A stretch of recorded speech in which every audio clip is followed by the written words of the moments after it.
Eerst is een klein gedicht, maar heel moeilijk. Het heet Overspel, met een vraagteken. Ik zal hem 2 keer achter elkaar doen.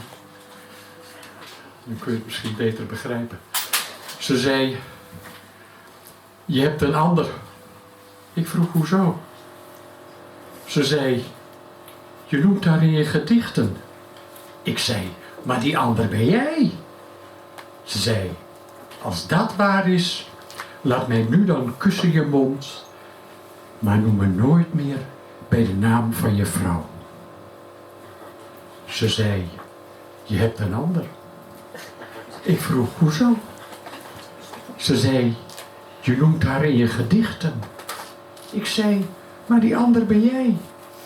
Ze zei, als dat waar is, laat mij nu dan kussen je mond, maar noem me nooit meer bij de naam van je vrouw.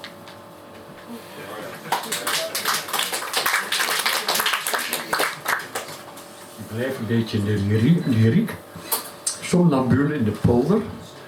Even opscheppen, dat was een gedicht wat bij de top 100 zat van de, wat vroeger de Turingprijs heette, ik weet niet hoe het nu heet, poëzie, weet je het. Somnambule, slaapwandelen, maar ook helder zien betekent dat. De sloot wast de vissen. De sloot is verliefd op de vissen. De sloot is een wang met zilver erop en de wilge takken die erboven hangen laten tranen op die wang. De sloot is een zilveren slang die waakt over haar vissen. En het riet sist tegen de vissen. En de vissen lispelen tegen het riet. En de takken sluiten hun ogen. En de mist is licht. En de maansikkel achter een wolk ziet een beer. Een oude beer die de weg kwijt is.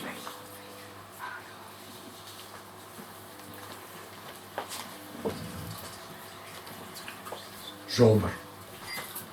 Ik sta niet echt lekker.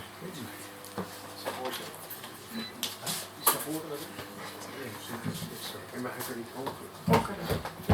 Maar een beetje afstand misschien. Ja, dat denk ik. Zomer.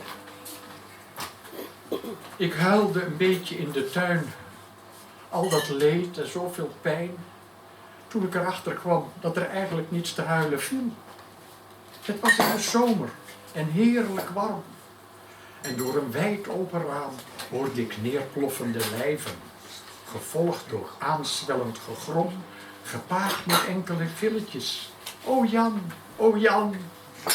Het was volop zomer en heerlijk warm.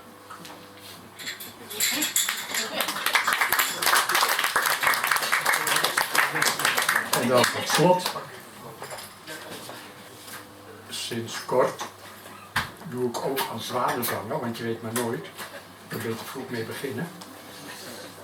Steeds vraagt je dit je laatste? Nee, ook niet goed. Luchtgevecht. Ik druk me niet meer uit in woorden. Signalen zijn genoeg.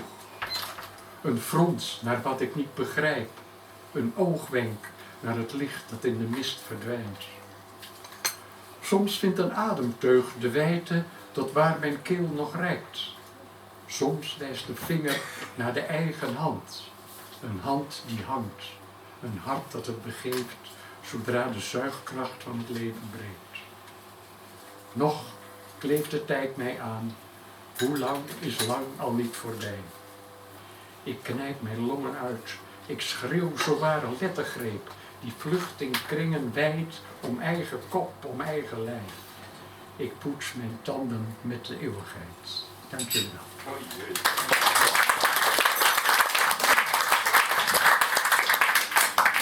Paul Roelofsen.